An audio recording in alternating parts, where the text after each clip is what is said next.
상담학을 전공하신 정태기 목사님이 계십니다. 근데 이분이 미국에서 공부를 하다가 여러분 잘 아는 나환자촌이 있습니다. 소록도에 관한 글을 읽었답니다. 그리고 이제 공부를 마치고 귀국했을 때 짐을 다 풀어놓고 소록도를 향해 갔습니다. 그리고 예배당을 향해 달려가는데 마침 그날이 주일인지라 하나님께 주일 낮 예배를 드리게 됩니다. 온 교우들이 모여서 예배를 드리게 되는데 예배를 인도하시는 목사님이 통성 기도를 인도하십니다. 그런데 소리내어서 통성 기도를 본인 할 수가 없었답니다. 근데 옆에서 한 남성의 목소리가 들려오는데 투박한 충청도 목소리입니다.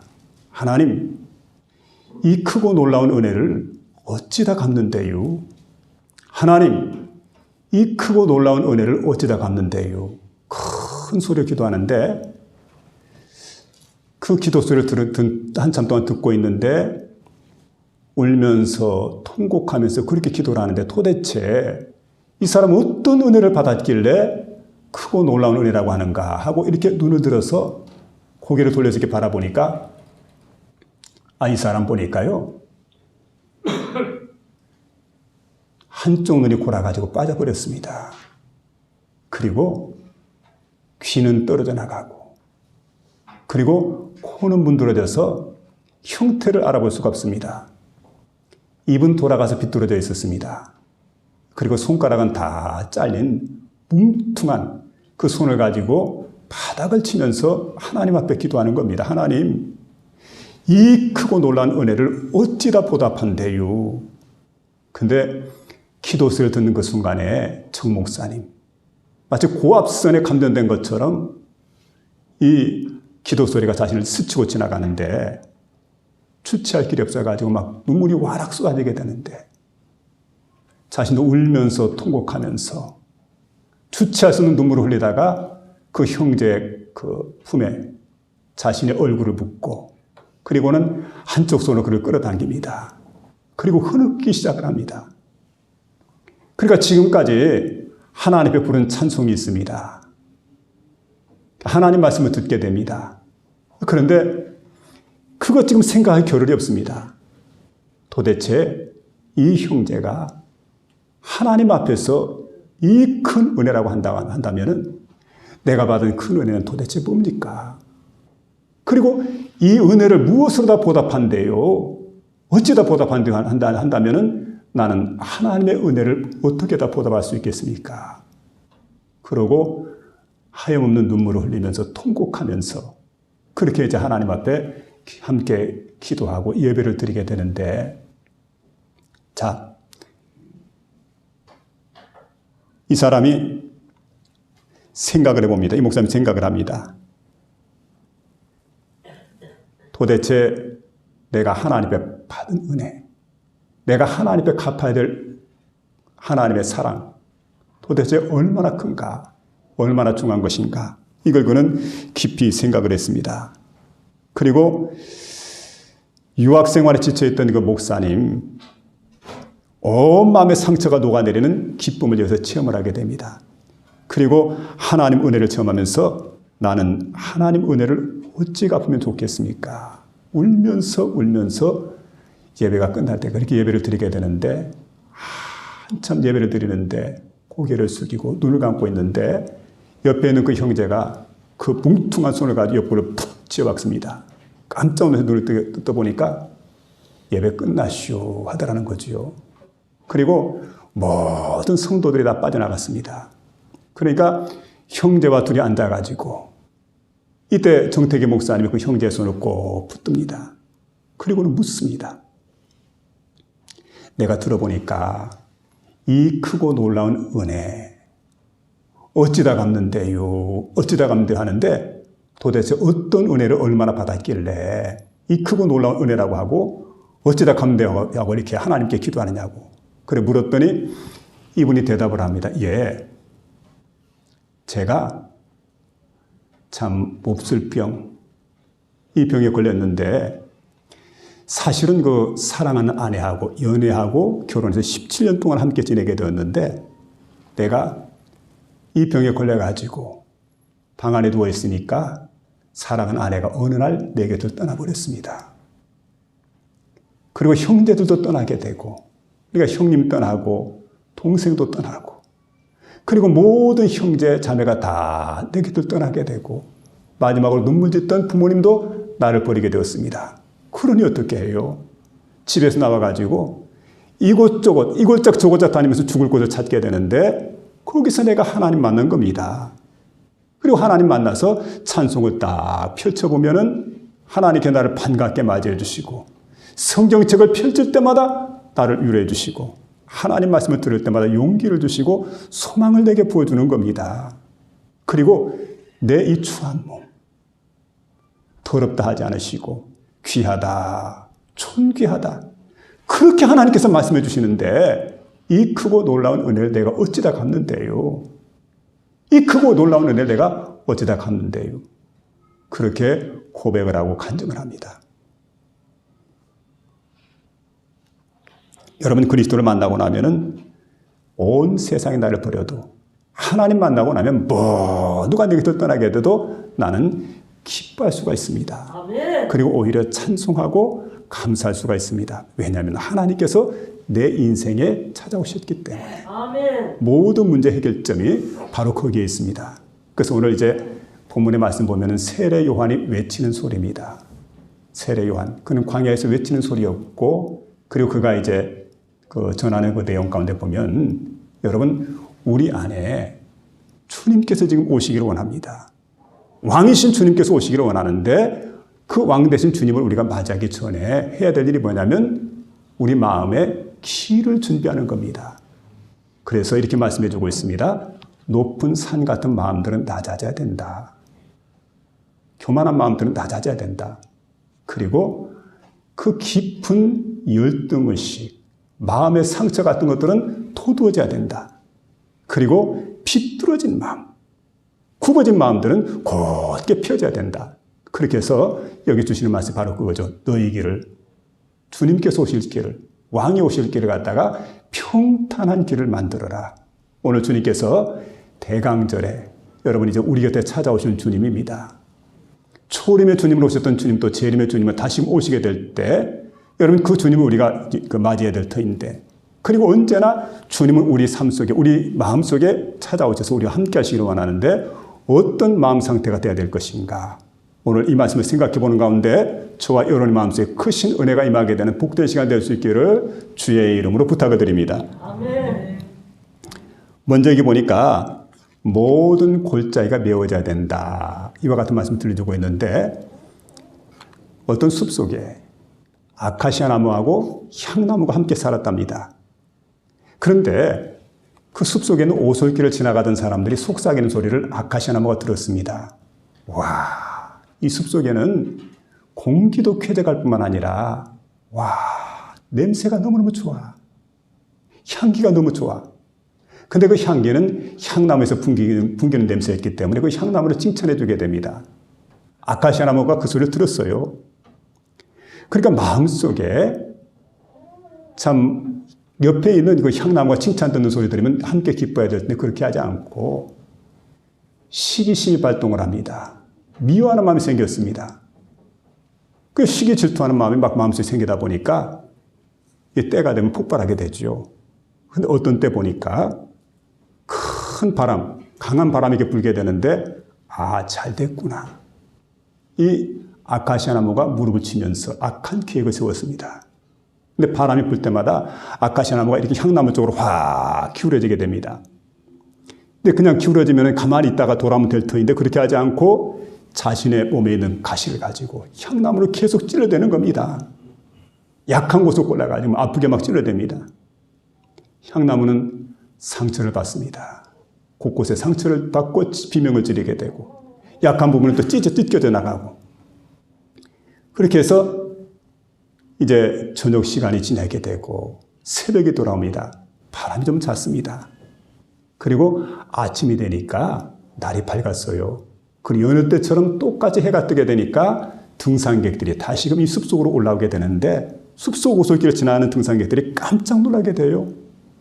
와, 세상에 향기가 진동을 하잖아. 밤새도록 아카시아 나무에 찔렸던, 가시에 찔렸던 그 향나무가 막 향을 발산하는 겁니다.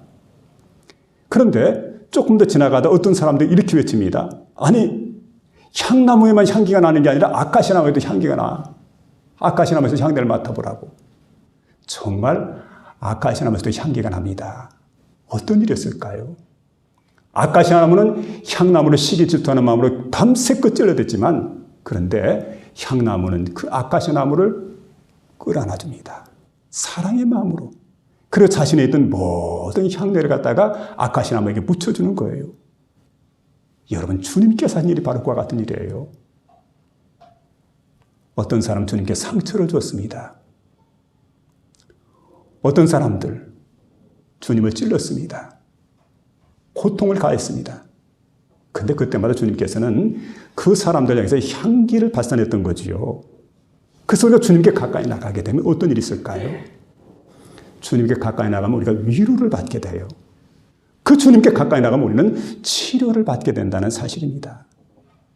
우리 주님께서는 우리를 한없는 사랑으로 품어주시고, 또 여러분, 심지어 예수님을 찔렀던 사람들, 예수님을 미워했고 상처를 줬던 그 모든 사람들도 주님께서 품어주십니다.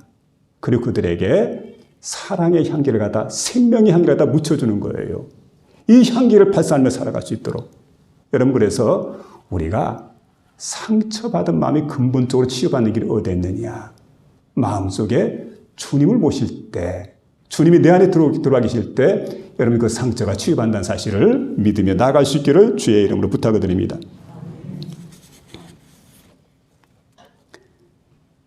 5절에 보니까 모든 골짜기가 메워지고 이렇게 말하고 있는데, 우리는 상처 입은 심령, 또 배신의 아픔, 실패의 경험, 뭐 이런 것들이 있습니다. 살다 보면 여러분 부모에게 상처를 입습니다. 이상하죠? 여러분, 그 자녀가 부모에게 속썩인 것만 있는 게 아니고 부모가 자식에게 상처를 주는 게 있다는 거예요. 또 여러분, 그뿐만 아닙니다. 우리가 가까이 했던 사람, 정말 친하게 지냈던 사람, 이런 사람들에게 배신을 당할 때 그 마음속에 아픔은 말할 수가 없죠. 그런가 하면 실패의 상처가 있습니다. 정말 우리는 살다 보면 상처투성입니다. 상처가 없는 사람은 한 사람도 없습니다. 그렇게 상처가 많은데, 여러분 잘 아는 이야기입니다. 이제 세월이 좀 지났습니다. 1993년도 전라남도 한평이라고 하는 지역에 젊은 청년들 한 대여섯 명이 모였습니다. 이 사람들은 세상을 좀 비관한 사람들입니다. 그리고 어렸을 적부터 상처를 많이 입고 자라난 그런 그 청년들입니다. 근데 이 청년들이 모여가지고 지존파를 갖다 결성을 했습니다. 근데 그 사람들은 당시에 세상을 저주를 했습니다. 그리고 부모님 세대들인데 미워했을 뿐만 아니라 죽이려고 하는 그런 마음을 갖게 됩니다. 부자는 죽여야 돼. 그리고 심지어 여러분 고급 승용차를 타고 갔던 사람들 승용차를 납치를 합니다. 그리고 그 차에 타고 갔던 사람들을 죽였어요. 살해하는 것으로 끝나는 게 아니고 나중에 보도된 내용에 보면 인육까지 먹었다. 그러니까 여러분 정말 흉악범들이죠. 근데 이 흉악범들, 엄청난 흉악범들인데 원래부터 이랬는가? 천성은 착한 사람들이죠. 선한 사람들, 선량한 사람들입니다. 근데 어떻게 이렇게 되었느냐? 마음에 있는 상처를 갖다 치유받지 못했기 때문에 이렇게 되었다는 거죠. 훗날 이 사람들이 예수를 믿게 됩니다. 그리고 변화가 되었습니다. 그 나중에 그 감옥에 생활하다가 이제 결국 사형수가 되어서 사형장의 이슬로 다 사라졌습니다만은, 근데 보세요. 만일에 이 사람들이 상처를 빨리 치유받았더라면, 조금 더 빨리 예수를 믿었더라면, 조금 더 빨리 그 변화를 받았더라면 얼마나 좋았겠어요.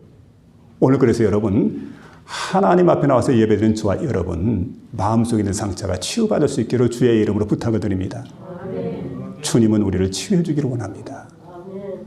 치유자 되시는 주님이십니다. 그래서 여러분, 골짜기 같은 마음들, 상처받은 마음들, 그 마음은 우리 주님께서 다 얼마든 깨끗하게 치료해 주시고 모든 질병을 고쳐주시고 우리를 회복시켜 주시는 그런 역사가 주님께 있음을 믿으며 나가는 저와 여러분 될 수 있기를 부탁을 드립니다. 우리 고린도서 5장 17절을 보니까 그런 적이 이제 그리스도 예수 안에 있는 자 새로운 피조물이라고 말합니다. 이전 것은 지나갔으니 보라 새 것이 되었도다. 이렇게 말씀해 주고 있는데 여러분 지나간 모든 것들입니다. 상처도 지나간 것이었고 여러분 우리가 그 실패했던 것도 지나간 것들이고 다 지나간 것인데 지나간 것들 갖다 우리가 붙들고 괴로워하고 절망하고 좌절하고 이렇게 살아서는 안 됩니다. 그래서 언제든 여러분 끌어안고 움켜쥐고 살지 마시고 상처 입은 옛 모습 다 던져버리고 새롭게 변화받은 그런 모습으로 이제는 여러분 남은 생애를 하나님 영광에 살아가는 복된 심령 될 수 있기를 주의 이름으로 부탁을 드립니다. 두 번째는 낮아지는 마음을 말씀해 주고 있습니다. 그러니까 교만한 마음들이 낮아져야 되는 거죠. 높은 산은 낮아져야 돼요. 그래야 평탄 작업이 이루어지게 됩니다. 그래야 좋은 도로가 되고 대로가 될 수가 있습니다. 15세기 이태리에 그 사보나롤라라고 하는 한 수도사가 살았습니다. 근데 이분이 늘 산책하는 버릇에 산책을 하게 되는데 산책을 하다 보니까 그 성당을 이렇게 지나서 수도원 쪽으로 올라가는 길인데 성당을 지나갈 때 딱 보니까 연세 많으신 한 부인이 마리아상 앞에서 기도를 하고 있습니다. 근데 다음날 또 지나가다 보니까 같은 시간에 또 거기에서 기도하고 있는 모습이 보입니다. 그 다음날도 똑같아요. 그런데 비가 오나 눈이 오나 바람이 부나 언제든 정확한 그 시간에 거기서 그 여인이 그 부인이 기도를 하고 있는 마리아상 앞에서 기도하는 모습을 보고 있다가 그는 마음속에 큰 감명을 받았는 세상에 이렇게 신앙이 철두철미한가 참 대단한 여인이다 생각을 하고는 옆에 있던 동료 수도사에게 그 얘기를 했어요. 한번 쳐다보라고 저 부인을 갖다가 얼마나 신앙이 특별하냐고. 그랬더니 동료 수도사가 의외라는 식으로 쳐다보더니 이렇게 얘기를 합니다. 자네는 아직도 그걸 모르고 있나? 뭘 말할까? 마리아상을 갖다 제작할 때 그때 한 모델이 필요했는데 그 모델이 되었던 사람이 바로 저 여인이라고. 자기 얼굴을 모델로 그 마리아상을 만들었대요. 그러니까 여러분 날마다 그 마리아상을 바라다 볼 때마다 뭘 생각하냐면 자기를 생각하는 거예요. 자기 얼굴을 갖다가. 그래 마리아상을 보면서 자기 얼굴을 즐기고 숭배하고 높이고. 그러니까 여러분 교만이라는 마음이 어떤 거냐면 자기를 절대화하는 겁니다. 자기 생각을 절대화합니다. 자기 고집을 절대화합니다. 그렇게 되면 여러분 교만해지게 됩니다. 그래서 여러분 오늘 주시는 말씀 보니까 교만한 마음, 이 교만한 마음 반드시 그대로 두어서는 안 돼요. 다 깎아내려야 된다는 거죠. 그래서 여기 이제 5절에 보니까 모든 산과 작은 산이 낮아지고 이건 뭘 얘기하는 겁니까? 교만과 우월의식 이걸 그대로 두어서는 안 돼요. 그러면 왕이 올 수가 없어요. 그래서 교만한 마음도